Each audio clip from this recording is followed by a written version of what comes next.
Hello বন্ধুরা, কেমন আছো তোমরা সবাই? আশা করি সবাই খুব ভালো আছো। অনেক দিন পর একটা ছোট্ট ব্লগ নিয়ে হাজির হয়েছি। তো দেখতেই পাচ্ছ সবাই এখন ছাদে এসেছি। এইখানে দেখো আমার পদ্ম গাছে বেশ অনেক দিন পরে দুটো কড়ি এসেছে, আর এই গাছটাতে তো কোনো ফুল আসার নামই নেই। আর এই যে বস্তাগুলো দেখতেই পাচ্ছ, এগুলো হচ্ছে ছাদ ঢালাইয়ের সময়ের সমস্ত সিমেন্টের বস্তাগুলো।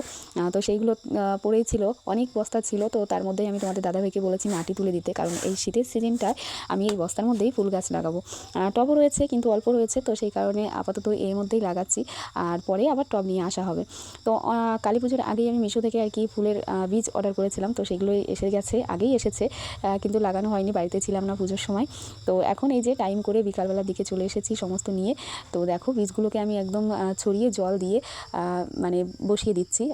আশা করি খুব তাড়াতাড়ি চারাগুলো আর কি জ্বালিয়ে যাবে। আর এদিকে দেখতেই পাচ্ছ আমি মন দিয়ে কাজ করছি, আর হচ্ছে মিঠির কাকার চপ্পল পায়ে দিয়ে চলে এসেছি। আর এদিকে দেখো মিঠির কাকিমণি এসেছে, আর মিঠি এখন ছাদ থেকে নামার জন্য খুব ব্যস্ত হয়েছে, কারণ রাস্তার সামনেই এসেছে হচ্ছে চপ্পলওয়ালা। তো ও এখন ওই ঠাম্মির কাছে যাওয়ার জন্য ব্যস্ত হয়ে গেছে।